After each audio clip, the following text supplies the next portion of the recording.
Hello friend, मैं प्रकाश बर्नवाल आपका स्वागत करता हूं आपके यूट्यूब चैनल अड्डा एसएससी पर। ठीक है दोस्तों, चलिए हम लोग आज स्टार्ट करते हैं।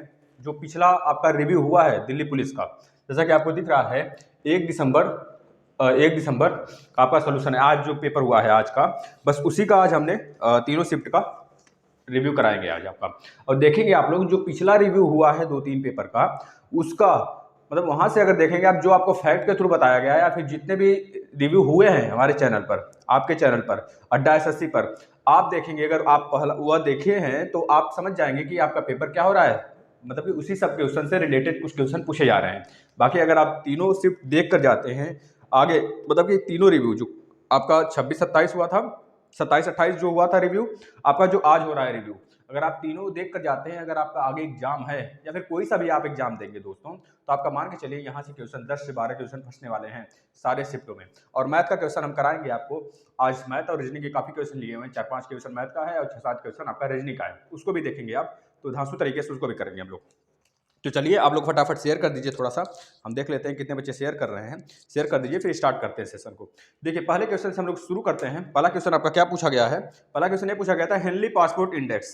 हेनले पासपोर्ट इंडेक्स है जो दोस्तों आपका, जो कि हर साल हेनले जारी करती है अपना इंडेक्स पूरे वर्ल्ड को लेकर, कि उसमें पासपोर्ट का, उसके जो पासपोर्ट है उसका कितना पावर है, उसका कितना पावर है, या फिर कितने देश उसको पावरफुल बनाते हैं। पासपोर्ट से पता चलता है कौन सा देश ज्यादा पावरफुल है ना, तो आने जाने का, जैसे टूरिज्म का हो गया। तो यही बताया गया है हेनले पासपोर्ट इंडेक्स 2020 में भारत की रैंकिंग क्या थी, तो आपने बता दिए। 2020 की बात कर रहा है, 2020 जो चल रहा है दोस्तों, उसमें क्या है तो बता देंगे 84। ठीक है।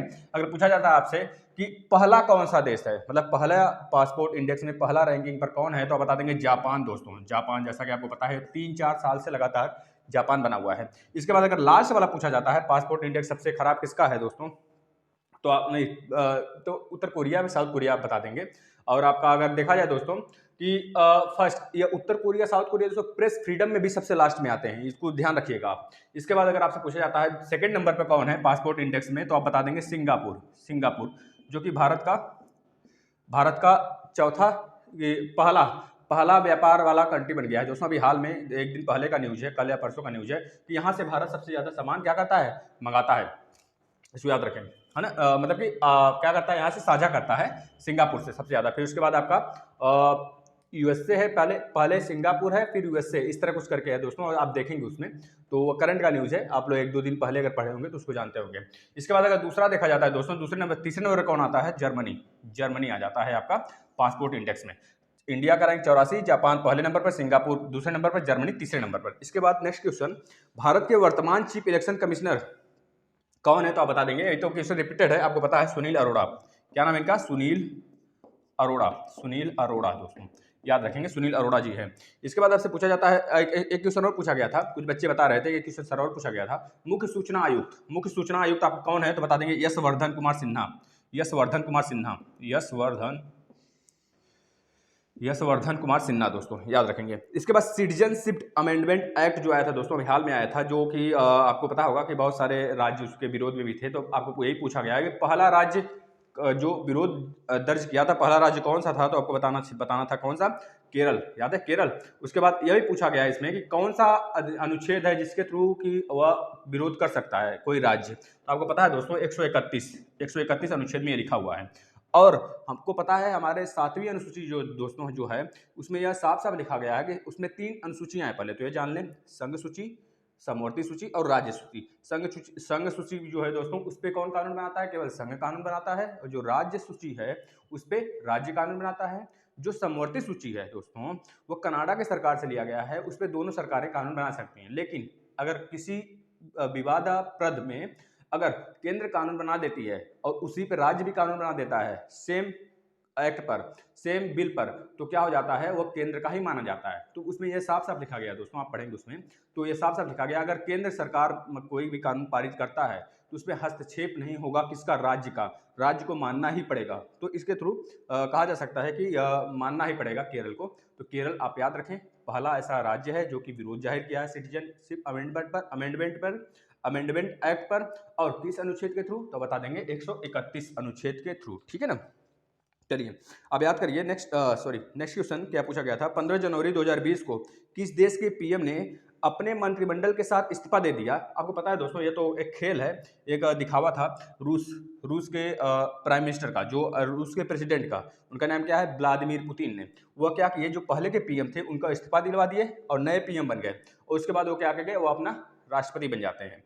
इस समय अगर पूछा जाता है राष्ट्रपति कौन है रूस का, तो आप बता देंगे व्लादिमीर पुतिन जी हैं। और कौन जो है दोस्तों कि इस्तीफा दिया था, तो बता देंगे दिमित्री मेदवेदेव, वह इस्तीफा दे दिए थे। उन्हीं के जगह एक बने थे आपका मिखाइल मिशुस्तिन, रूस के पीएम बने थे। और इस समय प्रेसिडेंट कौन है, अभी तो वहां पे एक बिल और पारित हो गया है, जो कि उसमें जो आपके यह पुतिन जी हैं, इन्होंने यह कर दी, यह बिल जनमत संग्रह से पारित करवा लिए हैं कि हम 2034 तक क्या बने रहेंगे, प्रेसिडेंट बने रहेंगे। ऐसा सुनने को आ रहा था बीच में। और अगर पूछा जाता है कि मुद्रा क्या है, तो बताएंगे रूबल, रूस का, और वहाँ का कैपिटल मॉस्को, याद रखेंगे आप। चलिए ठीक है दोस्तों। इसके बाद अगर देखा जाता है, वहाँ एक आपको पता होगा स्पुतनिक आपका वैक्सीन भी निकला हुआ है, स्पुतनिक 5 करके है। उसको वहाँ की कौन सी कंपनी बना रही है दोस्तों, तो आप बता देंगे कौन सी कंपनी है, रूस की कौन सी कंपनी उसको बना रही है, क्या नाम है, गायलो गायले गायले कंपनी करके, गायले इंडस्ट्री करके है दोस्तों। यही जो स्पुतनिक है दोस्तों, हमारे यहाँ किस मतलब फैक्ट्री में, या फिर कह लीजिए किस अपना जो फार्मा इंडस्ट्री है, किसमें वो इसका मतलब कि क्या हो रहा है, जांच पड़ताल हो रहा है, तीसरे स्टेज में, मतलब स्टेज उसका चेक किया जा रहा है। कौन सी कंपनी है हमारे यहाँ के, तो आप बता देंगे कौन सा कंपनी है, हेट्रो हेट्रो हेट्रो कंपनी, हेट्रो जेनेका, हेट्रो फार्मा है दोस्तों, हेट्रो फार्मा, याद रखेंगे। इसके बाद जो नेक्स्ट क्वेश्चन पूछा गया है आपसे, भारत का प्रथम कर्नल सीके नायडू पुरस्कार किसे मिला था, तो बता देंगे नारी नारी नारी कॉन्ट्रैक्टर, नारी कॉन्ट्रैक्टर, इसको दिया गया था, याद रखेंगे। इसके बाद मोहिनी अट्टम लोक नृत्य भारत के किस राज्य का है, तो बता देंगे आप ये किस राज्य का है, केरल का है। अगर आपसे पूछा जाता है केरल के पीएम कौन है, तो बता देंगे, सॉरी सीएम कौन है केरल के, तो बता देंगे आप क्या, पिनरई विजयन है। अगर आपसे पूछा जाता है केरल के गवर्नर कौन है, तो पी सदाशिवम है, पी सदाशिवम है दोस्तों, पी सदाशिवम है, याद रखेंगे। इसके बाद पूछा जाता है, अभी तो हाल में ही आपको न्यूज में पता चला होगा, हाथी आवास क्षेत्र यहीं पे बनाया जा रहा है केरल में। एक हाथी के साथ बहुत दयनीय कह लीजिए कि दुर्घटना भी हुआ था केरल में ही, आपको पता है दोस्तों, देखे होंगे आप न्यूज। इसके बाद नेक्स्ट क्वेश्चन, शिक्षा भारत संविधान के किस अनुसूची में, या फिर अनुसूची के किस अनुसूची में रखा गया है, तो आप बता देंगे समवर्ती अनुसूची में रखा गया है। जो दोस्तों की कहाँ से लिया गया है, सॉरी दोस्तों, समवर्ती अनुसूची हम बोल दिए कनाडा सरकार से ना, वो ऑस्ट्रेलिया सरकार से लिया गया है, याद रखेंगे, कनाडा से नहीं ऑस्ट्रेलिया से लिया गया है। हम वहाँ पे गलती हो गया थोड़ा सा, आप लोग ध्यान देंगे। चलिए नेक्स्ट क्वेश्चन की तरफ आ जाते हैं। अब देखिए भारत रत्न से क्वेश्चन पूछा गया था, तो आपको भारत रत्न के बारे में पूरा डिटेल में बता देते हैं। भारत रत्न आपसे पूछा गया था एक क्वेश्चन कि आज के पेपर में, आज के पहले शिफ्ट में आया था यह, कि भारत रत्न से सम्मानित विदेशी, सबसे पहले विदेशी का नाम बताइए, तो आप बता दिए होंगे खान अब्दुल गफ्फार खान। लेकिन आने वाले समय में यह भी पूछा जा सकता है कि खान अब्दुल गफ्फार खान को कब दिया गया था भारत रत्न, तो आप बता देंगे दोस्तों 1987 में दिया गया था, 1987 में इनको दिया गया था। अगर पूछा जा सकता है आपसे कि दूसरे विदेशी कौन है, दूसरे आपके विदेशी कौन है जिनको भारत रत्न दिया गया था, भारत का सर्वोच्च सम्मान जो कि 1954 से स्टार्ट हुआ था, तो दूसरे कौन है दोस्तों विदेशी, तो आप बता देंगे नेल्सन मंडेला। नेल्सन मंडेला को 1990 में दिया गया था। इनके साथ भीमराव अंबेडकर को भी दिया गया था, ठीक है, याद रखेंगे। नेल्सन मंडेला डे 18 जुलाई को मनाया जाता है, आपको पता होना चाहिए, ठीक है दोस्तों। चलिए अगर आपसे पूछा जाता है कि 1954 में जो शुरू हुआ था, उस समय कितने लोगों को दिया गया था भारत रत्न, तो बताएंगे 3 लोगों को दिया गया था। कौन कौन से थे, डॉक्टर सर्वपल्ली राधाकृष्णन, सी राजगोपालाचारी, और एक थे यहाँ पे सी वेंकट रमन, इन 3 लोग को दिया गया है। अगर पूछा जाता है मदर टेरेसा को कब दिया गया था, तो बता देंगे 1980 में मदर टेरेसा को दिया गया था दोस्तों। इससे 1980 में दिया गया था ना, हाँ 1979 में इनको नोबेल पुरस्कार भी दिया गया शांति के लिए, ये भी याद रखेंगे दोस्तों मदर टेरेसा को। राजेंद्र प्रसाद जी को 1962 में दिया गया था। अगर पूछा जाता है 1955 में आपको किसको दिया गया था, तो बता देंगे जवाहरलाल नेहरू जी को 1955 में भारत रत्न दिया गया था। आपसे पूछा जाता है सबसे पहले मरणोपरांत किसको दिया गया था, तो आप बता देंगे 1966 में लाल बहादुर शास्त्री जी को दिया गया था सबसे पहले मरणोपरांत, जो कि देश के दूसरे प्राइम मिनिस्टर रहते हैं दोस्तों। इसके बाद अगर आपसे पूछा जाता है सबसे पहली महिला कौन सी है जिसको भारत रत्न दिया गया, तो आपको बता देंगे कि पहला पीएम, मतलब पहली महिला पीएम जो आपकी इंदिरा गांधी हैं 1971 में, उनको दिया गया था, याद रखेंगे। सबसे पहले खिलाड़ी, दोस्तों ये क्वेश्चन भी था आज के पेपर में कि वह खिलाड़ी कौन से हैं जिनको भारत रत्न दिया गया है, तो आप बता दिए होंगे कि सचिन तेंदुलकर जी को 2014 में दिया गया था, ठीक है ना। चलिए ये सबसे कम एज के भी माने जाते हैं दोस्तों, इसको याद रखेंगे। अब अगर आपसे पूछा जाता है दोस्तों 2019 में कितने लोग को दिया गया, 2020 में क्योंकि मिलेगा नहीं, कोरोना की वजह से 2020 में भारत सरकार ना देने का फैसला किया है। तो आपको पता है 2019 में किसको दिया गया, 3 लोग को दिया गया, प्रणब मुखर्जी जिनका अभी हाल में देहांत हो गया, इसके बाद आपका नानाजी देशमुख को दिया गया, इसके बाद एक तीसरा है भूपेन हजारिका, याद रखेंगे दोस्तों ये चीज। चलिए नेक्स्ट क्वेश्चन पे आ जाते हैं, कौन सा खिलाड़ी रेसलिंग से संबंधित नहीं है, तो आपको पता होना चाहिए कौन से रेसलिंग से संबंधित है, जैसे बजरंग पुनिया हो गए, सुशील कुमार हो गए, आपके फोगाट सिस्टर हो गई, तो ये सब पता होना चाहिए। अगर पता होगा आपको कि कौन से खिलाड़ी किस गेम से संबंधित है, तो आप आसानी से पता कर लेंगे कौन सा खिलाड़ी उस गेम से नहीं संबंधित है जो वहां पे पूछा था, मतलब कि पूछा था रेसलिंग से संबंधित नहीं है, तो उस चारों में से एक कोई रहा होगा जो रेसलिंग से संबंधित नहीं था, और बाकी रेसलिंग से संबंधित रहे होंगे। चलिए जो नेक्स्ट क्वेश्चन पूछा गया था, आपसे पूछ लिया गया था एनएनपी, नेट नेशनल प्रोडक्ट का फार्मूला दे दिया था, आपसे पहचानने के लिए बोला था एनएनपी का कौन सा फार्मूला है, तो आपको सारे फार्मूला बता देते हैं चारों के चारों। अब देखिए एक होता है दोस्तों GDP, gross domestic product at factor cost, eight factor cost पे अगर पूछा जाता है ग्रॉस डोमेस्टिक प्रोडक्ट किसके बराबर होता है, तो बता देंगे एनडीपी, नेट डोमेस्टिक प्रोडक्ट, ठीक है, net domestic eight factor cost. इसमें आप क्या करेंगे, जो आपका मूल्यह्रास हुआ रहेगा इसमें ऐड कर देंगे, मूल्यह्रास इसमें ऐड कर देंगे। इसके बाद दोस्तों जीडीपी तो आपको पता है क्या होता है, जीडीपी का मतलब कि कोई गुड्स जिसका पूरी तरीके से भारत में क्या किया गया हो, प्रोडक्शन किया गया हो या फिर उस तरीके से निकाला गया हो, मतलब उसका पूरा का पूरा प्राइस जीडीपी कहलाता है, जो कि भारत में निकाला गया हो यह चीज। और जो विदेशी हैं दोस्तों, जो विदेशी हैं जो मतलब कि जो हमारे देश के हैं वो विदेश में जाके जो कमाते हैं उनका एडिशन और प्लस किसका माइनस, जो विदेशी हैं हमारे यहाँ के कमाते हैं उनका माइनस। समझ गए जीडीपी क्या होता है, जीडीपी का मतलब कि ग्रॉस डोमेस्टिक प्रोडक्ट, ये चीज याद रखेंगे। अब देखिए एनएनपी हो गया, अब एनएनपी पूछा गया था आपसे ना, तो एनएनपी का फार्मूला बता देंगे, एनएनपी एट फैक्टर कॉस्ट। देखिए एट फैक्टर कॉस्ट एक होता है एट मार्केट प्राइस पे होता है, तो आप एट फैक्टर कॉस्ट पे एनएनपी का बता देंगे क्या होता है। आप एनएनपी रुकिए एनएनपी का ना एनएनपी जीएनपी होता है, GNP eight factor cost minus हो जाता है मूल्यह्रास, जब मूल्यह्रास को माइनस कर देंगे जीएनपी में से तो आपका आ जाएगा net national product factor cost पे दोस्तों। इसी तरह मार्केट प्राइस पे भी निकलता है, यहाँ पे बस आप एमपी लिख दीजिए, बस आपका हो जाएगा मार्केट प्राइस। चलिए इस तरह आप यह फार्मूला याद रखेंगे, आने वाले शिफ्टों में पूछा जा सकता है, ठीक है दोस्तों, कभी फुर्सत में आपको समझा देंगे। चैनल पे वैसे क्लासेस चल रहे हैं, आप लोग देख सकते हैं। नेत्र संबंधित बीमारी, विटामिन ए की कमी से कौन सी डिजीज होती है, जो यह पूछा गया था बस, नेत्र संबंधित बीमारी कौन सा कारण है, मतलब किस कमी के कारण होता है, किस विटामिन की कमी के कारण होता है, तो आप बता देंगे विटामिन ए के कारण होता है, ये इसको बोलते हैं रतौंधी। अगर पिछला सेट आप देखेंगे, पिछला रिव्यू जो कराया गया है अगर आप वो देखेंगे, उसमें पूरा जितने भी विटामिन है, बी कॉम्प्लेक्स है, सबके बारे में बताया गया, आप लोग देखें उसको, ठीक है, वहां से क्वेश्चन जरूर आएगा दोस्तों। अब देखिए नेपाल बॉर्डर पूछा गया था कि भारत के कितने राज्यों से शेयर होता है, तो अगर आप मैप देखे होंगे तो आपको पता होगा इधर उत्तराखंड होता है, नीचे आते हैं तो यूपी आ जाता है, फिर इधर बिहार आ जाता है, फिर इधर सिक्किम है, ये छोटू से सटा हुआ है आपका पश्चिम बंगाल। तो 1 2 3 4 5 राज्यों से सटा हुआ है। उसमें यह पूछा गया था क्वेश्चन में कि जो नेपाल बॉर्डर है दोस्तों वो भारत के किस राज्य से नहीं टच होता है, तो उत्तराखंड, यूपी, बिहार, पश्चिम बंगाल, सिक्किम से सटता है। इसके बाद जो उसमें एक और अदर ऑप्शन रहा होगा इन पांचों के सिवा, वही उसका आंसर रहा होगा। चलिए नेक्स्ट क्वेश्चन पे आ जाते हैं। अब यह पूछा गया खिलाफत समिति की स्थापना कब हुई थी, तो आपको पता है दोस्तों खिलाफत समिति की स्थापना 1919 में हुई थी, भारत में उसके हेड थे महात्मा गांधी जी, और उसका जो स्थापना हुआ था दोस्तों 1919 में मुंबई में हुआ था, अली बंधु ने किया था। वह जो आपके तुर्की थे, तुर्की के जो दोस्तों खिलाफत लोग थे, क्या बोलते हैं, खिलाफत मुसलमान थे, उनकी मतलब वहाँ पे उनको सताया बताया जा रहा था, तो उन्हीं के विरोध में मतलब उनका साथ देने के लिए भारत में भी इसका हड़ताल वगैरह के थ्रू जो अली बंधु थे उनके थ्रू स्टार्ट हुआ था। उसके हेड जो थे, अध्यक्ष जो थे, आपको पता होना चाहिए महात्मा गांधी जी थे, ठीक है ना। हार्ट ऑफ कंप्यूटर किसे कहते हैं, देखिए कंप्यूटर से जो शॉर्ट फॉर्म है आप लोग ज़्यादा से ज़्यादा याद करके जाएं। अभी हम आपको बता देते हैं, काफ़ी ज़्यादा शॉर्ट फॉर्म लिए हुए हैं, कुछ लिए हुए हैं, देख लेते हैं कहाँ पे, उसी को हम बता देते हैं पूरा, है ना। चलिए दोस्तों देख लेते हैं। अब देख हार्ट ऑफ कंप्यूटर किसे बोलते हैं, तो आप बता देंगे SMPS को बोलते हैं। SMPS का मतलब क्या हो जाता है, स्विच मोड पावर क्या हो जाता है, switch mode power tuning, SMPT।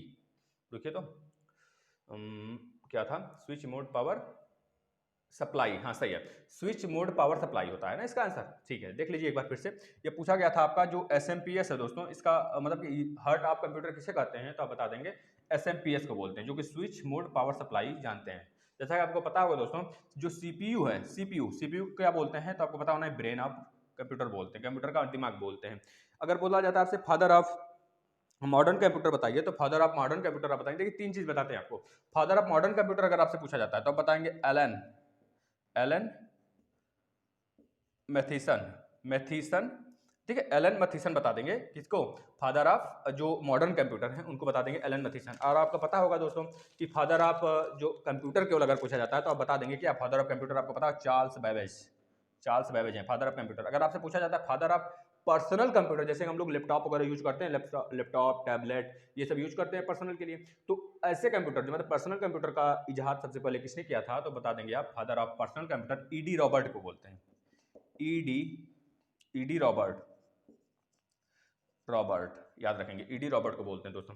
Next question जो पूछा गया था, वारेन हेस्टिंग्स बंगाल का गवर्नर जनरल कब बना, तो आपको बता देते हैं।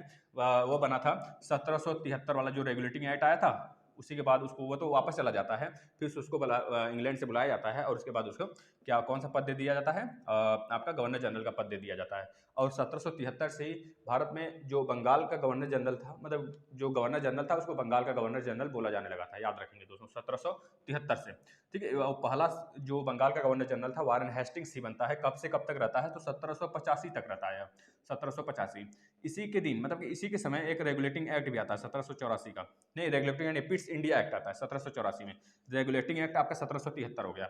ये चीजें याद रखेंगे दोस्तों, ठीक है ना, बहुत ज्यादा इंपॉर्टेंट होता है। अगर आपसे पूछा जाता है भारत का गवर्नर जनरल किस अधिनियम द्वारा बनाया गया, तो आपको पता होना चाहिए 1933। भारत का गवर्नर जनरल की बात कर रहे हैं, भारत का वायसराय 1957 द्वारा, 1950 लॉर्ड कैनिंग था आपका, याद है पहला जो आपका भगत सिंह वाला विवाद हुआ था 1957 के बाद 1958, मतलब कि वह जो आपके थे पहला गवर्नर जनरल, भारत के पहले वायसराय, भारत के मतलब कि भारत के लास्ट गवर्नर जनरल और भारत के पहले वायसराय लॉर्ड कैनिंग, याद रखेंगे ये चीजें। उसी समय पूरा का पूरा शासन चला जाता है विक्टोरिया के हाथ में 1958, आपको पता होगा अधिनियम। ठीक है दोस्तों, चलिए नेक्स्ट क्वेश्चन।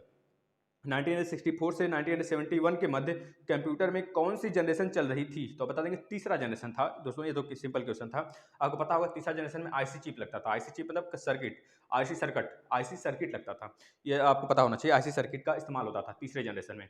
चलिए, अब अगर पूछा जाता है आपसे आधुनिक कंप्यूटर की खोज कब हुई थी, तो बता देंगे 1946 में। 1946 में आधुनिक कंप्यूटर की खोज हुई थी दोस्तों। अगर आपसे पूछा जाता है कंप्यूटर के क्षेत्र में, देखिए कुछ कंप्यूटर के बारे में बता देते हैं आपको थोड़ा सा, क्योंकि कंप्यूटर के बारे में ज़्यादा क्वेश्चन आ रहे हैं ना, तो देख लीजिए, आप फटाफट लिख लीजिए थोड़ा सा, तो जो यहाँ से क्वेश्चन आने वाले पेपर में बन सकते हैं।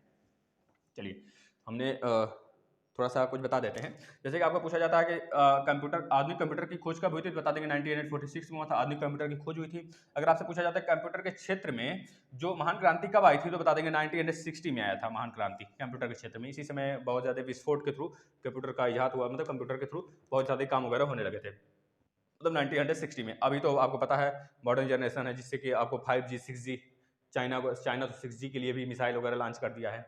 आपको पता होना चाहिए 2021 से भारत में 5G आ जाएगा, यह संभावनाएं जताई जा रही हैं। आपको पता हो गया। अब दूसरा क्वेश्चन अगर आपसे और क्वेश्चन पूछा जा सकता है, विश्व में सर्वाधिक कंप्यूटर वाला देश कौन सा है, तो आप बता देंगे यूएसए। अब यूएसए के बाद कौन सा आएगा देश, कौन सा देश है सर, तो ये बताइए। तो यूएसए के बाद जापान के बाद जर्मनी के बाद कौन सा देश आ जाएगा, जर्मनी के बाद आप बता देंगे ब्रिटेन के बाद फ्रांस। अगर पूछा जाता है भारत कौन से नंबर पे है, तो भारत 19वें नंबर पर है सबसे ज़्यादा कंप्यूटर वाले क्षेत्र में। भारत में निर्मित प्रथम कंप्यूटर का नाम क्या था, तो बता देंगे सिद्धार्थ नाम था दोस्तों, सिद्धार्थ नाम था। भारत में निर्मित पूरी तरीके से प्रथम कंप्यूटर कौन सा था, तो बता देंगे सिद्धार्थ था दोस्तों। भारत का प्रथम कंप्यूटर कृत डाकघर कौन सा था दोस्तों, तो बता दें कौन सा है, तो बता देंगे दिल्ली डाकघर। यह भारत का पूरी तरीके से कंप्यूटर कृत है, ठीक है। इसके बाद बीजेपी, मतलब कि पूछा जा सकता है आपसे बीजेपी मतलब कौन सा ऐसा पार्टी है जो कि अपना ऑनलाइन कंप्यूटर पर अपना ऑनलाइन वेबसाइट बना लिया है, तो बीजेपी पहली ऐसी पार्टी बन गई है जो कि कंप्यूटर पर ऑनलाइन वेबसाइट बनाने वाली, ठीक है ना, याद रखेंगे। इसके बाद अगर नेक्स्ट क्वेश्चन आप जो नेक्स्ट क्वेश्चन आया था, क्या आया था, मूत्र का पीला रंग होता है वो कैसा होता है, तो बता देंगे क्यों होता है, किसके कारण होता है, तो बता देंगे यूरोक्रोम दोस्तों, यूरोक्रोम। आपको पता है यूरिया नामक तत्व है जो कि हमारे मूत्र में पाया जाता है, बस उसी से बन गया यूरोक्रोम। आप इस सिंपल से याद रख सकते हैं।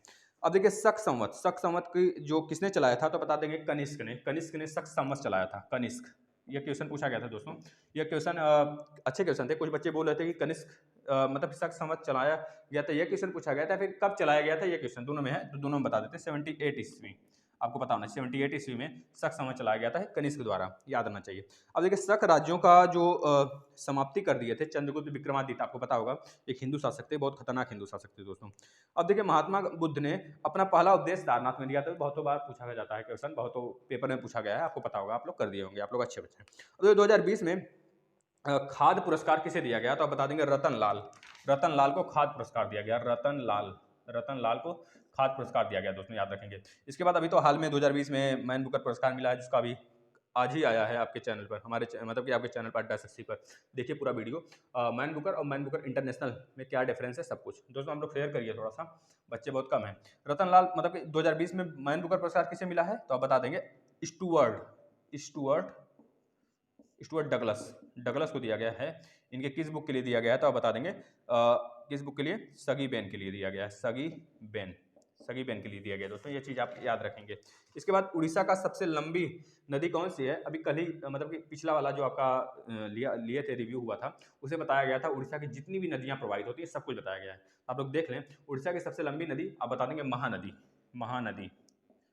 दोस्तों, जो कि अमरकंटक से अमरकंटक की पहाड़ी से निकलती है ना, मध्य प्रदेश से, याद रखना चाहिए। किसानों की आय को कब तक दोगुना करने का सरकार लक्ष्य बनाया हुआ है, पूरे लक्ष्य क्या है, जितने भी लक्ष्य डिसाइड हुए हैं भारत सरकार के, सब प्लेलिस्ट में वीडियो पड़े हैं, आप लोग देख सकते हैं। 2022 तक लक्ष्य निर्धारित किया गया है कि किसानों का आय दोगुना हो जाएगा, और यह भी लक्ष्य निर्धारित किया गया है दोस्तों कि जो भारत है 5 ट्रिलियन की इकोनॉमी बन जाएगी 2025 तक, आपको पता होना चाहिए 2025 तक। बहुत सारे लक्ष्य हैं दोस्तों, इसमें हम नहीं बता सकते, आप लोग देख सकते हैं, ज़्यादा बड़ी वीडियो नहीं, 14 मिनट की वीडियो, आप लोग देख लें। एकमात्र खिलाड़ी जिनको भारत रत्न मिला है तो बता देंगे, खिलाड़ी की बात किया है सचिन, जो अभी हमने आपको बताया 2014 में सबसे कम एज के हैं दोस्तों। इन्हीं के साथ चिंतामणि नगोश रामचंद्र राव को भी मिला है, चिंतामणि नगोश रामचंद्र राव को भी इन्हीं के साथ दिया गया है, इन दोनों लोग को 2014 में दिया गया था, याद रहना चाहिए। अब देखिए 39 और 42 अनुच्छेद है दोस्तों, यह पूछा गया था, यह किससे संबंधित है, तो किस अनुसूचित किससे संबंधित है तो आप बता दिए होंगे, उसमें रहा होगा टीपीएसपी है, मौलिक अधिकार है, मूल कर्तव्य है, ठीक है, इस तरह रहा होगा, नागरिकता है, तो आप बता दिए होंगे किससे संबंधित है, भारत का जो चौथा भाग है दोस्तों डीपीएसपी उससे संबंधित है, direct principle of state policy, मतलब कि राज्य के निधि निर्देशक तत्व, जो कि कहाँ से लिया गया है तो बता देंगे आयरलैंड के सरकार से लिया गया है, आयरलैंड की सरकार से लिया गया है। आयरलैंड से ही राष्ट्रपति की मतलब कि क्या कहा जाता है, राष्ट्रपति की जो विचार इसी जगह से लिया गया है, याद रखेंगे दोस्तों, ठीक है, आयरलैंड से लिया गया है। इसके बाद नेक्स्ट क्वेश्चन जो पूछा गया था दोस्तों, गौतमी पुत्र सातकर्णी किस वंश से जुड़ा हुआ था तो बता देंगे सातवाहन वंश से जुड़ा था गौतमी पुत्र सातकर्णी, ये तो बहुतों बार आप लोग जानते होंगे, वैसे बहुत इजी क्वेश्चन है। सातवाहन दोस्तों, सातवाहन से संबंधित था गौतमी पुत्र कौन सा, सातकर्णी। अब गौतमी पुत्र का जो सातवाहन है दोस्तों, सातवाहन वंश का संस्थापक कौन था तो बता दिए होंगे, मतलब कि सिमुक, यह पूछा नहीं गया था, हम आपको एक्स्ट्रा फैक्ट के थ्रू बता रहे हैं, सिमुक, आप लोग याद रखें, आगे आने वाले पेपर में पूछा जा सकता है। प्रारूप समिति के सदस्यों की संख्या कितनी थी जब हमारा संविधान बन रहा था, तो उसके हेड थे बी आर अम्बेडकर जी थे, और इसके जो इसमें कितने सदस्य थे, बी आर अम्बेडकर को लेकर 7 सदस्य थे, याद रखेंगे दोस्तों, इनके सिवा 6 सदस्य थे। दोनों तरह से क्वेश्चन बन सकता है।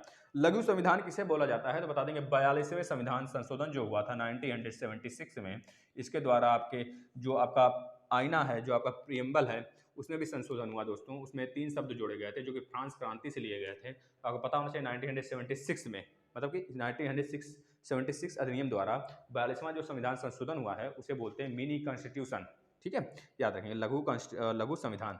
और एक आपको और याद होना चाहिए 44वें संविधान संशोधन द्वारा जो आपका मौलिक अधिकार था, 7वां जो आपका संपत्ति का अधिकार था, 31वें अनुच्छेद से उठाकर 300 का अनुच्छेद में रख दिया गया है, यही अनुच्छेद आपका, मतलब यही संशोधन है आपका 44वां संविधान संशोधन अमेंडमेंट, यह 42वां था, यह 44वां है, यह हुआ था 1978 में हुआ था, ठीक है ना, याद रखेंगे। इसके बाद दोस्तों इंसुलिन की खोज किसने किया था, बेटिंग बेस्ट ने किया था इंसुलिन की खोज, आपको पता होना चाहिए दोस्तों, ठीक है, इंसुलिन क्यों यूज होता है आपको ये भी पता होना चाहिए। बराबर की गुफाएं कहाँ पर हैं तो बिहार में हैं बराबर की गुफाएं, बराबर की पहाड़ियां ही जो कि कहाँ पे हैं, बिहार में ही है, तो बराबर की गुफाएं कहाँ पाई जाएंगी, बिहार में ही पाई जाएंगी, याद रखेंगे। बिहार में भी जो 7वीं बार चयन हुए हैं सीएम, आपको पता होना चाहिए नीतीश कुमार जी, इसका भी फुल वीडियो पिछले वाले एनालिसिस में बताया गया है, कहाँ से क्वेश्चन बन सकते हैं, कितने सीट हैं बिहार में, कितने सीट हैं, कितने लोकसभा के सीट है, सब कुछ बताया गया है दोस्तों, आप लोग देखिए, ठीक है, 40 और 31 40 और 16, 40 लोकसभा का सीट है और 16 राज्यसभा की सीट है, 243 आपका विधानसभा का सीट है। सब बताया गया दोस्तों, ये सब सारी चीज़ें बताया गया आपको। आप लोग देखें, ये द्विसदनात्मक भी है, ये भी बताया गया, जिसमें कि जो विधानसभा विधान परिषद जिसमें होता है जिस राज्य में, वह द्विसदनात्मक होता है। जैसे कि बिहार है, यूपी है, कर्नाटक है, महाराष्ट्र है आपका। अगर आपका देखा जाए जम्मू कश्मीर भी था, जम्मू कश्मीर को निकाल दिया गया, मतलब जम्मू कश्मीर जब यूटी बन गया 5 मतलब 31 अक्टूबर को, फिर उसके बाद से उसको वह दर्जा उससे छीन लिया गया। इसके बाद आपका 4 हो गया इधर, इसके बाद आपका कर्नाटक महाराष्ट्र नीचे हो गया, तेलंगाना आंध्र प्रदेश और यूपी बिहार, यह द्विसदनात्मक है। तो जो बिहार का द्विसदनात्मक है दोस्तों, विधानसभा विधान परिषद, विधानसभा में 243, विधान परिषद में 75 सीटें हैं, याद रखनी चाहिए दोस्तों। ठीक है, लक्षद्वीप किससे निर्मित हुआ है तो बता देंगे प्रवाल भित्ति। प्रवाल भित्ति दोस्तों एक थोड़ा सा जीव जंतु है, मतलब कि थोड़ा सा पानी में रहने वाले जंतु है, जो कि अपने खोल के सहारे ही जिंदा रहता है। जब मर जाता है तो अपने खोल को बनाते बनाते बनाते बनाते ज्यादा तो ऊपर लेके चला जाता है, तो वही एक आइलैंड के रूप में, आइसलैंड के रूप में विकसित हो जाता है। ठीक है, तो जो लक्षद्वीप है हमारा, मिनिकॉय है, इधर वाला आइलैंड है, वह सब जो आपका नीचे मालदीव है, ये सब किस पे बना है, किससे बना है दोस्तों, तो बना है बताएंगे आप, जो प्रवाल भित्तियां हैं उन्हीं से बनाया गया है। अगर पूछा जाता है आपसे, जो आपका अंडमान निकोबार है भारत के पूरब में, जो कि बंगाल की खाड़ी में है, वह दोस्तों किससे निर्मित है तो बता देंगे आप कि जो हिमालय का टूटा फूटा भाग है ना, उससे निर्मित हुआ है, यह चीज़ बता देंगे। जो आपका गारो खासी जयंतिया पहाड़ियाँ हैं दोस्तों, गारो खासी जयंतिया एक है रकमा करके पहाड़ियाँ हैं ना, जो आपके मेघालय में पड़ जाती हैं, यह किससे बनी है, मतलब कहाँ से, हिमालय के पार्ट हैं कि नहीं है, यह पूछ लिया जाता है तो बता देंगे नहीं है हिमालय पार्ट, क्योंकि यह पूर्वी घाट में जो आपका प्रायद्वीपीय भाग है दोस्तों, उसका कटा हुआ भाग है। क्योंकि जो उधर से गंगा नदी आती है और ऊपर से ब्रह्मपुत्र नदी आती है, दोनों के गार्ज से कट जाता है वह इलाका बीच वाला, जिससे कि लगता है वह हमारा हिमालय का पार्ट है, लेकिन हिमालय का पार्ट नहीं है, वही प्रायद्वीपीय का पार्ट है। जो राजमहल की पहाड़ियाँ उसी से सटा हुआ, जो कि उड़ीसा पश्चिम बंगाल वाले क्षेत्र में मिलती हैं, राजमहल की पहाड़ियाँ, आपको याद पता होना चाहिए दोस्तों। चलिए नेक्स्ट नेक्स्ट क्वेश्चन पे जाते हैं। भारत का मिल्टन किसे कहा जाता है तो अश्वघोष, क्या बताएंगे, अश्वघोष को भारत का मिल्टन कहा जाता है। अश्वघोष, अश्वघोष को भारत का मिल्टन कहा जाता है। भारत का मिल्टन किसे कहा जाता है तो आप बता देंगे अश्वघोष को कहा जाता है। ठीक है दोस्तों, अगर आपसे पूछा जाता है दोस्तों कि जो गंगेई कोंड, गंगेई कोंड किसे कहा जाता है तो बता देंगे राजेंद्र प्रथम को, राजेंद्र प्रथम को गंगोई कोंड कहा जाता है, यह भी आपको पता होना चाहिए। इसके बाद अगर आपसे पूछा जाता है कि टोक्यो, यह पूछा गया था टोक्यो की राजधानी क्या है तो बता देंगे जापान, सॉरी टोक्यो किसकी राजधानी है तो जापान की राजधानी है भैया, जापान की राजधानी टोक्यो है। अगर पूछा जाता है जापान में कितने आइलैंड है, पूछा जा सकता है भविष्य में, तो आप बता देंगे, मतलब आने वाले समय में किसी भी पेपर में पूछा जा सकता है, तो आप बता देंगे जापान में मैक्सिमम जो है बहुत सारे छोटी छोटी आइलैंड है, लेकिन वहाँ पे अगर देखा जाता है तो 4 जो है बड़े आइलैंड है, जिसको पूछ लिया जाता है क्रम में लगाइए, तो आप बता देंगे सबसे जो क्रम से है होन्सू, होन्सू, होन्सू के बाद Hokkaido, Hokkaido, Hokkaido Honshu, Hokkaido, Kyushu, Shikoku, Kyushu, Kyushu Shikoku, Shikoku Kyushu, एक मिनट, क्यूसू सिकोकू दोस्तों याद रखेंगे, क्यूसू सिकोकू, ये आइलैंड हो गए दोस्तों, जो कि जापान के मेजर आइलैंड हैं, मेजर द्वीप हैं, याद रखेंगे। पॉइजडॉन की खोज कौन किया था तो एंडरसन ने किया था, आपको पता होना चाहिए। पारा का मुख्य सिनेबार है, ये भी क्वेश्चन आपसे पूछ लिया गया था। अब देखिए यहाँ से ऑनलाइन कचरा विनिमय कार्यक्रम कहाँ पे शुरू किया गया है तो आप बता देंगे आंध्र प्रदेश में शुरू किया गया था। आपको पता होगा 2019 में, जो कि अंबिकापुर है, अंबिकापुर कचरा वाला जो सबसे पहले बना था कैफे, तो आपको पता होना चाहिए दोस्तों। ये काफ़ी पुराना क्वेश्चन है लेकिन पूछ लिया गया इसमें, तो बता देंगे आप आंध्र प्रदेश द्वारा। आंध्र प्रदेश एक पहला राज्य है जो कि भाषाई आधार पर बना था 1953 में दोस्तों। ठीक है, विदेश सचिव, विदेश सचिव, आंध्र प्रदेश में 3 कैपिटल बनाने की मांग हो रही है, जो कि वहाँ की विधानसभा रद्द करने जा रही है। और आंध्र प्रदेश भी द्विसदनात्मक है दोस्तों, ये आपको पता होना चाहिए। और आंध्र प्रदेश का जो द्विसदनात्मक दोस्तों, जो विधान परिषद है उसका विघटन करने का मांग कर रही है, उसको विघटित करने की मांग कर रही है। कौन, मतलब उसको हटाने का, विघटित तो नहीं होगा, विघटित हो सकता है दोस्तों, मतलब कि वह विधान सभा पे डिपेंड करता है उसको हटाए या ना हटाए, लेकिन अभी हाल में वहाँ पे जो वहाँ के सीएम हैं उनके द्वारा मांग किया गया है इसको हटाने का। ठीक है, याद करेंगे, मतलब वह पारित हुआ है बिल वगैरह, अगर केंद्र से पारित हो जाता है, राष्ट्रपति द्वारा साइन हो जाता है तो उसको पारित मान लिया जाएगा, उसको विघटित कर दिया जाएगा। ठीक है, इसको याद रखेंगे आप। चलिए नेक्स्ट क्वेश्चन, और उड़ीसा में बनने की बात हो रही है, उड़ीसा में द्विसदनात्मक बनने की बात चल रही है फिलहाल में, आपको पता होना चाहिए। अब देखिए विदेश सचिव कौन है आपके तो बता देंगे हर्षवर्धन श्रृंगला, हर्षवर्धन श्रृंगला, हर्षवर्धन श्रृंगला साहब हैं आपके कौन से विदेश सचिव। राष्ट्रीय तिरंगे का जो लंबाई चौड़ाई होता है कितना होता है तो 3 संबंधित 2 होता है। आपसे कभी घुमा के पूछ देता है चौड़ाई लंबाई क्या होता है तो बता देंगे 2 संबंधित 3 होता है, कंफ्यूज नहीं होंगे दोस्तों, लंबाई चौड़ाई, चौड़ाई लंबाई दोनों याद रखेंगे। गुजरात का प्रसिद्ध द्वारिकाधीश मंदिर किस नदी के किनारे है तो आपको पता होगा गोमती नदी के किनारे भैया, गोमती, गोमती नदी के किनारे आपका लखनऊ भी है, आपका जौनपुर भी है, ये सब पता होना चाहिए दोस्तों। जौनपुर, लखनऊ और द्वारकाधीश पूछ लिया मंदिर यहाँ पे, ठीक है, गुजरात का। उच्चतम आवृत्ति वाला तरंग, अब देखिए तरंग की आपकी आवृत्ति का एक सीक्वेंस बता देते हैं, जैसे कि गामा सबसे ऊपर आता है, उसके बाद एक्स रे जाता है, फिर यूवी रे आता है, फिर नीचे आपका आ जाता है इंफ्रारेड, इंफ्रारेड इंफ्रारेड रे आ जाता है, फिर इसके बाद नीचे आ जाता है रेडियो तरंगे, मतलब कि दीर्घ और लघु रेडियो तरंगे। तो रेडियो तरंगे याद रखेंगे, रेडियो तरंगे, रेडियो तरंग। अब देखिए जब हम यहाँ से ऊपर की तरफ चलते हैं तो आवृत्ति क्या होती है, बढ़ती है।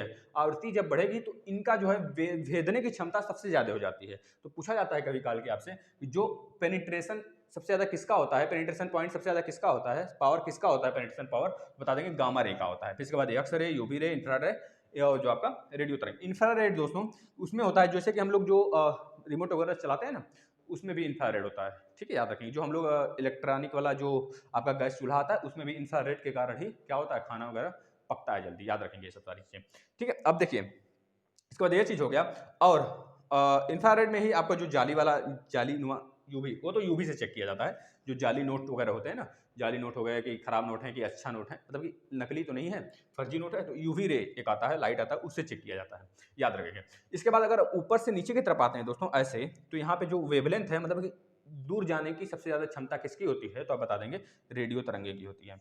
अब यूवी में अगर यूवी को निकाल दें, यूवी में विविग्योर होता है, विविग्योर, विविग्योर होता है। विविग्योर में पहले लास्ट में पहले वायलेट होता है, विविग्योर लास्ट में रेड होता है, ठीक है, 7 किरणें होती हैं। जो रेड होता है दोस्तों इसका वेवलेंथ सबसे ज्यादा होता है और फ्रीक्वेंसी सबसे कम होता है रेड का। लेकिन अगर पूछा जाता है सबसे ज्यादा गर्म कौन सा रे होता है, तो बता देंगे आपका वायलेट, मतलब कि बैगनी किरण, बैगनी सबसे ज्यादा गर्म होती है और इसकी आवृत्ति सबसे ज्यादा होती है, याद रखेंगे दोस्तों। क्योंकि जब आवृत्ति ज्यादा होगा तब उसका क्या होगा, जाने का, तेज जाने की क्षमता, मतलब दूर तक दिखने की क्षमता कम होगा, मतलब कि उसका वेवलेंथ कम होगा। जब आवृत्ति ज्यादा है तो वेवलेंथ कम, जो वेवलेंथ ज्यादा है तो आवृत्ति कम, याद रखेंगे ऐसे। चलिए ये चीज आपको बता दिए, जो कि पूछ लिया जाता है बहुतों बार एग्जाम में, यहाँ से क्वेश्चन बनता है, ये एक टॉपिक है दोस्तों, समझ लीजिए। यहाँ से आने वाले समय में आपके सारे एग्जाम्स में क्वेश्चन बन सकते हैं, जितने भी रेलवे वगैरह के लगने वाले हैं ना, सब में बन सकते हैं। आप लोग एक बार दबा के फिर से शेयर कर दीजिए, थोड़ा सा बच्चे कम हो गए। फिल्म पीएम नरेंद्र मोदी जो फिल्म आया उसका निर्देशक कौन है, तो बता देंगे आप कौन है, उमंग कुमार। ये क्वेश्चन पूछा गया था आज वाले पेपर में, उमंग कुमार जी हैं, ठीक है ना। अब थोड़ा तेज चलते हैं। 124वां संविधान संशोधन जो हुआ था दोस्तों, जो संशोधन विधेयक बिल पास हुआ था 124वें नंबर पर, किसके लिए था, तो आप बता देंगे जो आपके ईबीडब्ल्यू वाले थे, ईबीडब्ल्यूएस वाले, उनके लिए था। मतलब कि क्या था उसका, आर्थिक आर्थिक आर्थिक आरक्षण, आर्थिक आरक्षण के लिए आया था दोस्तों, जो कि 124वां वाला बिल था। यह किस नंबर का संविधान संशोधन बना था, तो 104वां नंबर का संविधान संशोधन बना था, याद रखेंगे दोस्तों, 2019 में, याद रखेंगे, ठीक है। 10% की छूट देने की बात हुई थी।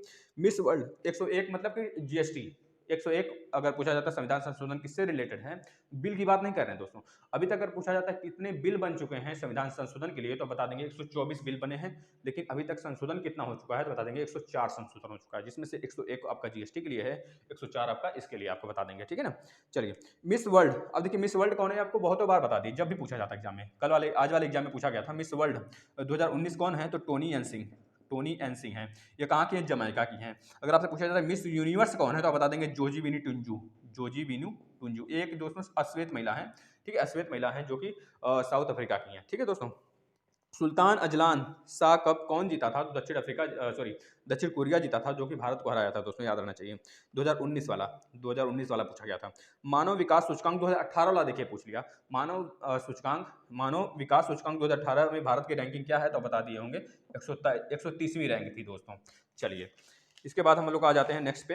रेलवे की शुरुआत भारत में कब से हुई थी, तो बता देंगे 1853 से हुआ था। इस समय किसका शासन था, तो बता देंगे लॉर्ड डलहौजी का था। उसी समय हड़प नीति भी आया था।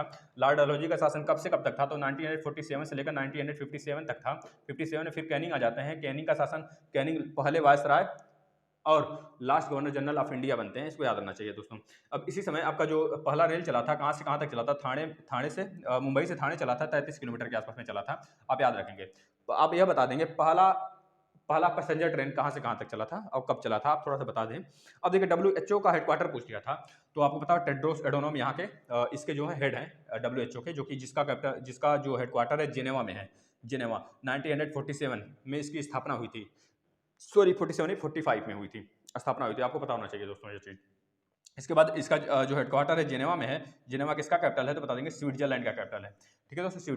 स्विट्जरलैंड कहाँ का, मतलब किस कॉन्टिनेंट्स का कंट्री है, तो बता देंगे यूरोप का है। चलिए किस पेशी में संकुचनशील प्रोटीन होते हैं, मतलब कि कौन से ऐसे दो प्रोटीन हैं तो बता देंगे आप, एक्टिन और मायोसिन होते हैं, संकुचनशील प्रोटीन के नाम से जाने जाते हैं। अब देखिए एक बुक से क्वेश्चन पूछ लिया गया था, गीत गोविंद पूछा गया था, गीत गोविंद, गीत गोविंद, गीत गोविंद, गीत गोविंद के जो लेखक हैं कौन है तो बता दिए होंगे आप, जयदेव साहब हैं, जयदेव गीत गोविंद के लेखक। अगर आपसे और पूछा जा सकता है आने वाले समय में, नाट्यशास्त्र के कौन है तो बता देंगे भरत मुनि हैं। अब से पूछा जाता है कादम्बरी, कादम्बरी के जो कौन है तो बता देंगे बाण भट्ट जी हैं, बाण भट्ट जी कादम्बरी के हैं दोस्तों। अगर आपसे पूछा जाता है बुद्ध चरित्रम के कौन है तो बता देंगे बुद्ध चरित्रम के जो है अश्वघोष हैं, अश्वघोष बुद्ध चरित्रम के लेखक हैं दोस्तों। इसके बाद अगर आपसे पूछा जाता है कि जो पंचतंत्र है उसके कौन है तो पंचतंत्र के विष्णु शर्मा जी हैं, विष्णु शर्मा बहुत है दोस्तों। आप पूछे जैसे कि आपका पूछा जा सकता है लाइफ डिवाइन किसका है तो अरविंदो घोष का लाइफ डिवाइन है। अगर आपसे पूछा जाता है इंदिरा गांधी, इंदिरा गांधी रिटर्न्स किसका है, इंदिरा गांधी रिटर्न्स किसका है तो बता देंगे आप किसका है, खुशवंत सिंह का है, खुशवंत, खुशवंत सिंह, ठीक है आपको पता होगा खुशवंत सिंह का। अगर आपसे पूछा जाता है कमायनी हो गया, कमायनी हो गया, आंसू हो गया, लहर हो गया, ये किसका है तो बता देंगे आप जयशंकर प्रसाद जी का है। अगर आपसे पूछा जाता है प्रेम वाटिका किसका है तो बता देंगे आप किसका है, प्रेम वाटिका रसखान जी का है, रसखान जी का है प्रेम वाटिका। अगर आपसे पूछा जाता है मृछ काटकम किसका है, मृछ काटकम किसका है तो बता देंगे शूद्रक का है, शूद्रक। तो दोस्तों इतने सारी चीजें, वैसे बहुत सारे हैं बुक, आप लोग इतना याद रखें, हो सकता है इसी में से आपका फंस जाए क्वेश्चन।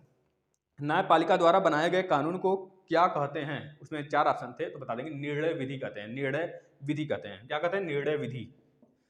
जो न्यायपालिका डिसाइड कर देती है जो भी कानून, जो भी बिल, मतलब कि जो भी वो ठोक दी जिसपे थप्पा, तो बन गया निर्णय विधि जिसे बोलते हैं। 3 तलाक का मामला हो गया, आपको पता होना चाहिए दोस्तों। ये सब जो राम जन्मभूमि विवाद हो गया, अब देखिए विवाद हो रहा है नहीं हो रहा है, मतलब कि 1991 1992 से चला आ रहा था, अब देखिए मतलब कि जाके शांत हुआ ना, मतलब उसका निर्णय क्या होता है, एक सर्वोच्च माना जाता है, याद रखेंगे। अब यहां से क्वेश्चन ये पूछा गया, स्वतंत्र भारत की पहली महिला राज्यपाल कौन थी तो बता देंगे सरोजिनी नायडू जी थी, स्वतंत्र भारत की पहली राज्यपाल थी दोस्तों, याद रखेंगे। प्रथम अगर पूछा जाता है आपके सीएम कौन थी तो बता दीजिए प्रथम सीएम कौन है, थोड़ा सा कमेंट करिएगा, प्रथम सीएम कौन थी, बहुत सिंपल है, ये भी यूपी की थी, दोनों लोग यूपी की थी, राज्यपाल पूछे या फिर सीएम पूछे। अगर आपसे पूछा जाता है प्रथम राष्ट्रपति तो प्रतिभा देवी सिंह पाटिल हुई। अगर आपसे पूछा जाता है प्रथम पीएम जो कि इंदिरा गांधी, जो कि जिनको आपका भारत रत्न मिला था, ये अपने आप को खुद ही ले ली थी 1971 में, याद रखेंगे आप। राजीव गांधी भी अपने आप को खुद ही ले लिए थे 1992 में दोस्तों। इसके लिए विवाद भी हुआ था बहुत ज़्यादा, जब इन्होंने अपने आप को डिसाइड कर लिया, मतलब घोषित कर दिए थे 1991 में, इनका देहांत हो जाता है, उनको शूट कर दिया जाता है, आपको पता होगा। और 89 तक, या मतलब इनकी देहांत होने इनका देहांत होने के बाद इंदिरा गांधी का, तो वो बनते हैं 1984 से लेकर आपका कब तक रहते हैं, 89 तक के आसपास में रहते हैं, ठीक है ना, याद रखेंगे ये चीजें। इसके बाद अगर पूछा जाता है लोकसभा अध्यक्ष सबसे पहले कौन सी थी, कौन महिला थी तो बता देंगे मीरा कुमार थी। इसके बाद पूछा जाता है महासचिव कौन थी तो बता देंगे स्नेहलता श्रीवास्तव जी थी।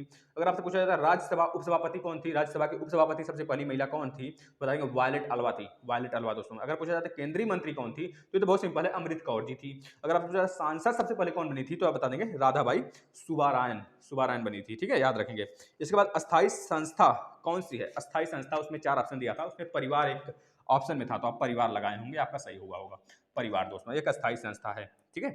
सुपरनोवा क्या है तो एक विस्फोटक तारा है, याद रखेंगे सुपरनोवा, ठीक है। अगर आपसे पूछा जाता है आयोडीन की कमी के कारण कौन सा रोग होता है तो घेंगा होता है भैया, आयोडीन खाओ घेंगा भगाओ, ठीक है। गिरगिट अपना रंग किस पिगमेंट के कारण बदलता है तो वर्णकी लवक होता है, वर्णकी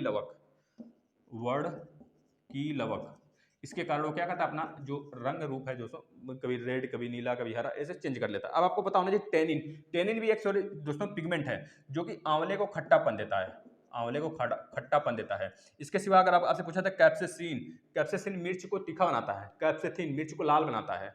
कुकरबिटेसिन जो खीरा को कड़वाहट देता है, आपको याद होना चाहिए। कुरकुमीन जो कि आपका हल्दी जो होता है उसका पीलापन देता है, ये चीज आपको पता होना चाहिए दोस्तों। चलिए एक होता है और जो कि आपका, चलिए अच्छा छोड़िए आगे चलते हैं। कुल्लू घाटी किसके बीच है तो आपको पता होना चाहिए दोस्तों। जो कुल्लू घाटी है, पहले तो आप यह जान लें, जो आपका जम्मू कश्मीर है, जम्मू कश्मीर में श्रेणियां हैं जो कि ट्रांस हिमालय की श्रेणियां मानी जाती हैं, काराकोरम, लद्दाख, जास्कर के नीचे आ जाता है दोस्तों पीर पंजाल काफी दूर तक फैला हुआ है, पीर पंजाल ये सब फैली हुई हैं आपस में, जाकर कहीं ना कहीं सट गई हैं इस तरफ, ठीक है दोस्तों। जम्मू कश्मीर से लेकर उत्तराखंड हिमाचल तक, हिमाचल प्रदेश तक सब तक फैली हुई हैं, सब थोड़ी थोड़ी उनका लास्ट में जाके सकरा हो गया है, मतलब ये फैल के सट गई हैं एक तरफ जाके ना, याद रखेंगे। उसके बाद नीचे हिमालय की 3 श्रेणियां स्टार्ट हो जाती हैं, बृहद हिमालय, लघु मिडल हिमालय, लघु हिमालय, ये स्टार्ट हो जाती हैं, नीचे शिवालिक आ जाता है आपका, ठीक है, उसमें याद रहना चाहिए। इसके बाद अब जो आपका यह काराकोरम है, लद्दाख है, जास्कर है, इधर आपका पीर पंजाल के बाद लास्ट में एक पड़ जाता है धौलाधर श्रेणी, आपसे यह क्वेश्चन पूछा गया है कुल्लू घाटी जो है किसके किसके बीच है, तो बता दें देखिए यहाँ पे काराकोरम है, लद्दाख है, जास्कर है और यहाँ पे पीर पंजाल है। लेकिन कुल्लू घाटी जो दोस्तों है वो हिमाचल प्रदेश में पड़ता है। वो किसके किसके बीच में पड़ता है, जो आपका काराकोरम लद्दाख जास्कर, जास्कर कुछ दूर के बाद खत्म हो जाता है, और जो आपका काराकोरम लद्दाख जो लद्दाख है, और ये आपका ये धौलाधर नहीं, पीर पंजाल है, जो जाके कहाँ मिलता है, हिमाचल प्रदेश में। हिमाचल प्रदेश में ही आपका कुल्लू घाटी पड़ता है, कुल्लू मनाली आपको सुने होंगे, हिमाचल प्रदेश में पड़ता है। और यही दोनों किसके किसके बीच में हो गए, काराकोरम लद्दाख और आपका किसके बीच में, पीर पंजाल के बीच में हो गया कुल्लू घाटी। आपको ये बताना था। लार किसके पाचन में सहायक होता है, तो स्टार्च, मड जिसे बोलते हैं, मड, ठीक है, जो कि ज्यादातर चावल वगैरह में पाया जाता है। स्टार्च से हमको कार्बोहाइड्रेट बहुत ज्यादा मिलता है, तो उसमें याद रखना चाहिए आपको। कंप्यूटर कहाँ से एंड क्या बोला था, कंपेयर डाटा से छाटता, अच्छा कंप्यूटर कहाँ से कंपेयर डाटा को छाटता है, तो बता देंगे सीपीयू जो होता है, जो ब्रेन होता है कंप्यूटर का, वहां से छाट देता है किसको, कंपेयर डाटा को, याद रखेंगे दोस्तों। डीटीपी जो कंपेयर कराते हैं हम लोग डाटा को ना, उसकी बात कर रहा है, कभी इसको, बहुत अच्छा है दोस्तों टॉपिक, ये सब कंप्यूटर के होते हैं। अभी देखिए एक पूछा गया था आपके, याद आ गया, 1024 बाइट्स, बाइट्स बराबर क्या होता है, 1 KB 1 GB 1 MB, तो आपको बता देंगे 1 KB होता है, ठीक है। उसी तरह 1024 KB बराबर 1 MB होता है, 1024 MB बराबर 1 GB होता है, 1024 GB बराबर 1 TB होता है। इस तरह आपको पता होना चाहिए सीक्वेंस में। अब देखिए डीटीपी का पूर्ण रूप पूछा था, डीटीपी क्या सा, डीटीपी, तो आप बता दिए होंगे डीटीपी का डेस्कटॉप पब्लिशिंग, यह था डीटीपी का फुल फॉर्म, याद रखेंगे। इसके बाद एक और क्वेश्चन पूछा गया था, एका, EIAC, ये क्या है, एक प्रकार का कंप्यूटर लैंग्वेज है, क्या बताना चाहिए, इलेक्ट्रॉनिक कंप्यूटर लैंग्वेज है दोस्तों, यह पता होना चाहिए आपको। सी भाषा क्या है, तो बता देंगे एक उच्च स्तरीय की भाषा है सी भाषा। अब आपसे पूछा गया दोस्तों लैन, देखिए इसको इरेज करते हैं पहले। लैन का फुल फॉर्म पूछा गया, तो सिंपल था, तो बता देंगे लैन का फुल फॉर्म क्या हो जाएगा, लोकल एरिया नेटवर्क। इसी तरह वैन होता है वाइड एरिया नेटवर्क। इसी तरह VDU होता है, VDU का फुल फॉर्म क्या होता है, बता देंगे विजुअल डिस्प्ले यूनिट। अगर आपसे पूछा जाता है रैम का, तो रैम तो सिंपल है, रैम रोम आप बता देंगे सभी लोग। रैम का मतलब हो जाता है रैंडम एक्सेस मेमोरी, रोम का मतलब हो जाता है रीड ओनली मेमोरी।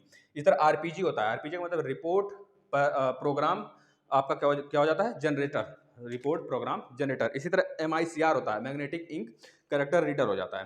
अब इसके बाद दिवस से कुछ क्वेश्चन पूछा गया था, हम आप बता देते हैं आपको कुछ दिवस जो कि इंपॉर्टेंट है। जैसे 1 मई को आप बता देंगे श्रमिक दिवस। इस तरह 22 अप्रैल को आपको पता है कौन सा दिवस होता है दोस्तों, यही पूछा गया था। 22 अप्रैल को कौन सा दिवस मनाया जाता है, तो बता देंगे पृथ्वी दिवस मनाया जाता है। इसके एक महीने पहले 22 मार्च को कौन सा दिवस मनाया जाता है, तो बता देंगे जल दिवस मनाया जाता है, विश्व जल दिवस मनाया जाता है। इसके एक महीने पहले 22 मार्च, एक महीने बाद मतलब क्या हो जाएगा आपका 22 जनवरी, फरवरी, मार्च, अप्रैल, मई। 22 मई को कौन सा दिवस मनाया जाता है, बता देंगे जैव विविधता दिवस। 15 जनवरी थल सेना दिवस। 5 जून पर्यावरण दिवस। 7 अप्रैल विश्व स्वास्थ्य दिवस, याद रखेंगे दोस्तों। इसके बाद 12 मई बता देंगे आप कौन सा, विश्व नर्स दिवस, नाइटेंगल के दिवस के दिन मनाया जाता है, नाइटेंगल को याद किया जाता है दोस्तों उस समय, ठीक है। 14 जून आपको पता होना चाहिए कि स्तनपान दिवस होता है, ठीक है। 23 मार्च विश्व मौसम विज्ञान दिवस, और इसी दिन 23 मार्च को शहीद दिवस भी मनाया जाता है। 30 जनवरी वाला नहीं, जिस समय गांधी जी का डेथ होता है उस समय नहीं दोस्तों। एक शहीद दिवस और होता है जो कि 23 मार्च को मनाया जाता है। भगत सिंह राजगुरु सुखदेव का देहांत हुआ था, मतलब उनको फांसी के तख्ते पर चढ़ा दिया गया था अंग्रेजों द्वारा। काकोड़ी कांड वगैरह, अब जो बम असेंबली में बम ब्लास्ट हुआ था 1928 वगैरह वाले में, तो आपको पता होगा 1925 का जो काकोड़ी कांड हुआ था, जो लूटा गया था, ठीक है। ये सब सारी चीज़ें को कारण उनको क्या किया गया अंग्रेजों द्वारा 1931 में, 23 मार्च को उनको फांसी दे दिया गया था। अब राष्ट्रीय शिक्षा नीति को लागू करने वाला पहला राज्य कौन सा है, कर्नाटक बता देंगे, जो भी हाल में आया है। टिकटॉक कंपनी के जो CEO हैं दोस्तों, वो इस्तीफा दे देंगे, बस उन्हीं का नाम पूछा था, बता देंगे केविनर मेयर नाम था। यह सब आप लोग नोट कर लेंगे, आगे आने वाले एग्जाम में आपको फायदा होगा। राष्ट्रीय खेल दिवस कब मनाया जाता है, तो बता देंगे 29 अगस्त को मनाया जाता है राष्ट्रीय खेल दिवस दोस्तों। यह महान जादूगर हॉकी के प्लेयर, आप बता देंगे किसके जन्म दिवस मनाया जाता है। ग्लोबल जेंडर गैप रिपोर्ट कौन जारी करता है, तो यह पूछ लिया गया था, WEF का मतलब हो गया आपका वर्ल्ड इकोनॉमिक फोरम, मतलब कि विश्व आर्थिक मंच द्वारा यह लॉन्च किया जाता है दोस्तों, मतलब कि जारी किया जाता है हर साल। अब देखिए हम कुछ मैथ के कुछ रीजनिंग के क्वेश्चन कर लेते हैं फटाफट। चलिए ये आपको बताते हैं, बस आप लोग करिएगा। यह था आपका जीके का क्वेश्चन, कुछ मैथ का देख लेते हैं, कुछ रीजनिंग का। जैसे देखिए रीजनिंग में दिया था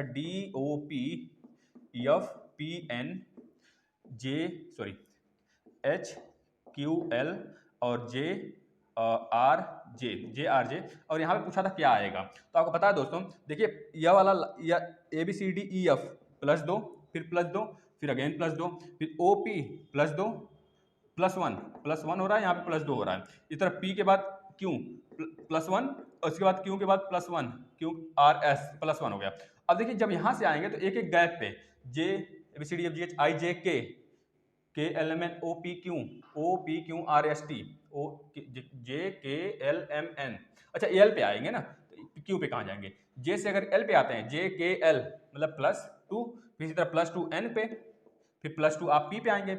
इस तरह यहाँ पे क्या आएगा तो आप बता देंगे। इस तरह अगर आप सॉल्व करेंगे तो LSH आ जाएगा आपका, ठीक है ना। इसके बाद जो क्वेश्चन एक और पूछा गया था कोडिंग से, KNIFE को अगर लिख सकते हैं हम क्या, MPGHG, तो आपको पता होना चाहिए दोस्तों इसका कोड होता है क्या 11, इसका कोड 14, इसका कोड आपका पता होना चाहिए 9, इसका कोड आपका 6, इसका कोड आपका 5। इसी तरह इसमें जो कोड होता है 13, इसका कोड 16 होता है, इसका 7 होता है, इसका 8 होता है, इसका 7 होता है। अब देखिए 11 से +2 हुआ, फिर 14 से +2 हुआ 16, 9 से -2 7 हो गया, 6 से फिर -2 7 8 हो गया, फिर 5 से फिर +2, मतलब कि 2 बार माइनस, 2 बार प्लस, 2 बार माइनस, फिर एक बार प्लस। इसी तरह इसमें SWORD का पूछ लिया गया तो आप बता देंगे सिंपल सा, जो इसका कोडिंग होता है 19, इसका 23 होता है, इसका 23 होता है, और इसका होता है 15, और इसका होता है 18, और इसका क्या हो जाता है 4। तो बस इसमें क्या करिए +2, इसमें भी +2, इसमें -2, इसमें -2, इसमें +2। जब कर लेंगे तो आपका आंसर जो आ जाएगा दोस्तों क्या आ जाएगा, UYMTF, ये आ जाएगा। चलिए नेक्स्ट क्वेश्चन की तरफ आ जाते हैं जो कि मैथ का क्वेश्चन है। क्वेश्चन पूछा गया था, एक कोई दुकानदार है, अपना जो सामान है जो दोस्तों क्रय मूल्य से 40 रुपए अधिक अंकित कर लेता है। जो आपका उसका मार्केट प्राइस है वो क्या करता है, एक दुकानदार मार्केट प्राइस को CP से 40% अधिक अंकित करता है। मतलब ये अगर 100 था तो ये हो गया 140। तो बोला है जो MP पर छूट दिया गया, फिर उसे छूट कितने का मिला, मतलब दिया 25% का। तो बताइए प्रॉफिट कितना हुआ, तो बता देंगे। इसमें जब 25% का छूट देगा दोस्तों, 25% का छूट देगा मतलब 75% में भेजेगा। तो 140 गुणे 75/100, 175/100 को हम 3/4 भी लिख सकते हैं। तो मतलब कि 140 गुणे 3/4 करेंगे, 4 से इसको काटेंगे, 4 3 12, 4 5 20, 3 5 15 को 5, हाथ में आया 3 9 10, मतलब कि 5 आ गया। इस तरह जब निकालेंगे तो 5% का प्रॉफिट आ जाएगा आपका। एक क्वेश्चन और था, एक आदमी 96 रुपए के लिए एक लेख को बेचकर 20% खो देता है। मतलब कि अगर 96 रुपए का कोई लेख बेचता है तो 20% का उसका हानि हो जाता है। जब 96 रुपए का बेचता है दोस्तों तो उसमें कितने रुपए हानि होता है, उसका 20% का, मतलब कि ये 80% के बराबर हुआ। जब 80% के बराबर हुआ 96, यानी कि 100% बराबर क्या हो जाएगा फिर 96 गुणे 100/80। तो जब इसको सॉल्व करेंगे तो आपका कितना आ जाएगा, 120 आ जाएगा। कितना आ जाएगा, 120 आ जाएगा। जो 120 है दोस्तों ये आपका क्या आ जाएगा, CP आ जाएगा। अब पूछा गया है जब 96 रुपए में बेच रहा है तो उसे 20% का लॉस हो रहा है। तो बताइए वो कितना का बेचे कि उसे 15% का प्रॉफिट हो जाए। तो आप कितने का बेचेगा 15% प्रॉफिट के लिए, जब 120 CP है तो 120 का 15% मतलब कि 115 निकाल दीजिए। 115/100 करेंगे तो यह इससे गया, 2 5 10, 2 6 12, 5 दूनी 10, 5 3 15, मतलब 6 18 को 8, हाथ में 1, 6 18 को 8, हाथ में 1, 6 दूनी 12, 1 13, मतलब 138 रुपए में बेचेगा। ठीक है ना, इस तरह याद रख लेंगे इसको। CP था 120 और जो SP आया उसका 138, यही इसका राइट आंसर था 138। चलिए नेक्स्ट क्वेश्चन जो पूछा गया दोस्तों उसको देख लेते हैं मैथ रीजनिंग में। नेक्स्ट क्वेश्चन जो पूछा गया दोस्तों, क्या पूछा गया है, एक नल किसी पानी के टंकी से, मतलब एक नल किसी पानी के टंकी से जो खुला हुआ है दोस्तों 40 मिनट में भर देता है। कोई A नल है जो किसी पानी की टंकी को 40 मिनट भर देता है। कोई दूसरा नल है B दोस्तों, वो क्या करता है 60 मिनट में टंकी को खाली कर देता है। तो बताइए अगर दोनों को एक साथ खोल देते हैं तो टंकी कितने मिनट में भर जाएगी। यह खाली करने वाला है माइनस कर देते हैं, भरने वाला है प्लस कर देते हैं। अगर दोनों का हम देखते हैं LCM कितना आता है तो दोनों का LCM आप बता देंगे 6, मतलब कि 6 गुणे 4 गुणे 10 आ जाएगा। अब देखिए 60 से जब इसको काटेंगे तो यहाँ पे 4 आएगा। अब 40 से जब इसे काटेंगे तो यहाँ पे 6 आएगा। अब देखिए 6 - 4 करेंगे तो बचेगा 2। अब देखिए दोनों जो भरेंगे टंकी को कितने मिनट भरेंगे, तो 6 गुणे 4, ये आपका टोटल पूरा पानी आ गया, मतलब टोटल वर्क आ गया टंकी का दोनों मिला के। अब यहाँ पे 200 डिवाइड कर देंगे, 2 दूनी 4, नहीं 6 दूनी 12, 12 गुणे 10, मतलब कि 120 मिनट लगेगा, मतलब कि 2 घंटे लग जाएंगे भरने में। इस तरह चलिए नेक्स्ट क्वेश्चन पे चलते हैं। अब देखिए पूछा गया था ईंट को जब राजमिस्त्री कहते हैं तो रंग को क्या कहेंगे, रंग को पेंटर कहेंगे भैया। ईंट राजमिस्त्री द्वारा बनाया जाता है, मतलब घर द्वार जो बनाया जाता है राजमिस्त्री द्वारा। उधर पेंटर का काम कौन करता है, पेंटर का जब काम होता है रंग द्वारा होता है, याद रखेंगे। एक क्वेश्चन पूछा गया था 6, ये अच्छा क्वेश्चन हमको लगा, 6 21 तो 3 बराबर क्या हो जाएगा। जब 6 से 21 जा रहा है मतलब 21 + 6 करेंगे तो 27 आएगा। 27 का मतलब 3 का क्यूब। इस तरह यहाँ पे क्या करेंगे कि आपका क्या आ जाएगा, अब ये 3 का क्यूब है तो यहाँ पे हमको पता है 4 का क्यूब आने वाला है, 3 के बाद 4 का क्यूब, उस ऑप्शन के अनुसार करेंगे इसे, तो यहाँ पे 61 आ जाएगा। तो 61 प्लस 3 मतलब 64 हो गया। 64 है जो दोस्तों 4 का क्यूब है, 4 चौके 16 चौके 64, याद रखेंगे। एक क्वेश्चन था दोस्तों 20% और 5% को हमको क्या करना है, एक समतुल्य छूट बनाना है। तो आपको पता होगा इसका फॉर्मूला 20 प्लस 5 माइनस 20 गुणे 5 बटे 100, तो 20 25 100, यह पूरा कट गया। यहाँ बचा 1, यहाँ बचा 20 5 25, 25 माइनस 1 यानी कि 24% हो जाएगा समतुल्य छूट 20 और 5 का। ठीक है, 2 क्रमागत छूट है 20 और 5, उसका समतुल्य छूट पूछा था तो बता देंगे 24%। एक क्वेश्चन दोस्तों सीरीज से आया था, सीरीज से कौन सा क्वेश्चन था, 14 21 30 41 54। तो यहाँ पे क्या होगा, अब देखिए 14 से 21 हो रहा है तो प्लस 7 हो रहा है, 21 से जब 30 हो रहा है तो प्लस 9, इस तरफ प्लस 11, इस तरफ प्लस 13, इसी तरह प्लस 15 हो जाएगा। तो 5 4 9 5 1 6 69 आ जाएगा आपका आंसर। चलिए एक क्वेश्चन और था दोस्तों जी, आपका रीजनिंग से, एल के जे बिलोंग करता है किससे, एम एन ओ से किसी तरह, तो बताइए डी सी बी उसी तरह किससे बिलोंग करेगा। तो पता है दोस्तों जो एल है, एल के देखिए एल का जो लास्ट, इसका जो एम का जो लास्ट वाला है वो +3 हो रहा है, एल के बाद के एल एम, एल के बाद एम एन ओ +3 हो रहा है, उसी तरह के बाद एन भी +3 पे आ रहा है, जे के बाद +3 पर एम भी आ रहा है। तो आपको बताना था इस तरह इसका A B C D E F G, तो जी आ जाएगा लास्ट में, A B C D E F आ जाएगा, उसके बाद बी सी डी, बी के बाद सी डी ई, तो ई आ जाएगा, मतलब ये आपका ई एफ जी बन जाएगा। आपका question is the right answer for this question. अब देखिए एक क्वेश्चन और पूछा था आपका टाइम एंड वर्क से पूछा गया था। तो दोस्तों देखिए यह था दोस्तों कि ए प्लस बी, मतलब तीन मेंबर हैं, ए प्लस बी प्लस सी, ये तीनों किसी काम को कितने दिन में कर लेते हैं, 30 दिन में कर लेते हैं। और बी और ए एक उसी काम को कितने दिन में कर लेता है, 50 दिन में कर लेता है। तो बताइए सी कितने दिन में करेगा। तो सिंपल क्वेश्चन है दोस्तों, यहाँ पे 5 लिखिए, 3 लिखिए, अब गुणे 10 कर दीजिए, टोटल वर्क आ गया। और जब 50 से इसको काटेंगे तो यहाँ पे 3 आएगा, अब 30 से इसको काटेंगे तो इसकी एफिशिएंसी, तीनों की एफिशिएंसी कितनी आ जाएगी, 5 आ जाएगी। अब 5 माइनस 3, ए प्लस बी का एफिशिएंसी हमको पता चल गया, बचा सी, तो सी का कितना होगा, जब ए प्लस बी का 3 है तो 3 5 में से माइनस कर देंगे तो आ जाएगा 2, सी की एफिशिएंसी कितनी आ गई 2। तो टोटल वर्क कितना है, 3 गुणे 5 गुणे 10 बटे, अब 2 कर देंगे, 2 5 10, 5 5 25, 75 दिन में सी अकेले काम कर ले जाएगा। एक क्वेश्चन और था दोस्तों, अगर 25 रुपए का कास्ट प्राइस बराबर है कितने रुपए के, 20 रुपए के सेलिंग प्राइस, को बताइए प्रॉफिट लॉस कितना होगा। यानी कि 25 रुपए का कास्ट प्राइस बराबर 20 रुपए का सेलिंग प्राइस है। तो आप क्या करेंगे, यहाँ से सीपी और एसपी का क्या निकालेंगे, रेशियो निकाल लेंगे। तो यहाँ से अगर हम पता कर लें सीपी और एसपी का रेशियो कितना आ जाएगा, तो सीपी बटे एसपी करेंगे आप तो कितना आ जाएगा, तो देखिए 20 बटे 25 यानी कि 5 चौके 20, 5 पचे 25, 4 बटे 5 आ गया। जो 4 है वो आपका सीपी है, 5 आपका एसपी है। दोनों में अंतर कितना है, एसपी एक ज्यादा है, एक जो ज्यादा है सीपी नीचे लिखेंगे, गुणे 100 कर देंगे, मतलब कि 25% का क्या हो जाएगा, प्रॉफिट हो जाएगा। चलिए यही था आपका क्वेश्चन दोस्तों, इसी टाइप का आज क्वेश्चन देखने को मिला था आपके एग्जाम में। तो आप लोग ज़्यादा से ज़्यादा शेयर करें और बच्चों को बताएं जो आगे एग्जाम देने वाले हैं। अगर आप लोग भी अभी तक कमर नहीं कसे हैं तो आगे आने वाले सारे एग्जाम में, रेलवे एनटीपीसी ग्रुप डी जितने भी एग्जाम्स लगे हुए डीआरडीओ वगैरह को, सब आपको फायदेमंद होगा। आप इसको लिखते चलें और ध्यान से जितने भी हिंदी के सेशन, अगर आप जेल वार्डन का पेपर देने वाले हैं, हिंदी का बिल्कुल धाकड़ क्लास चल रहा है चैनल पर, करीब 18 से 19 क्लास हो भी चुका है। संधि खत्म हो गया, समास खत्म हो गया दोस्तों, कारक खत्म हो गया, आपका जितने भी हिंदी की उत्पत्ति है सब खत्म हो गया, सब लगभग सब खत्म ही है। आप लोग देखें उसे और वहाँ से प्रैक्टिस करें अपना, और इस सेशन को ज़्यादा से ज़्यादा शेयर करें दोस्तों। अड्डा एसएससी आपका चैनल है, सबका चैनल है दोस्तों, आप सबके लिए है, जबकि ये सबके लिए है तो सबको शेयर करें और इससे ज़्यादा से ज़्यादा आप लाभ ले सकें। तो धन्यवाद दोस्तों।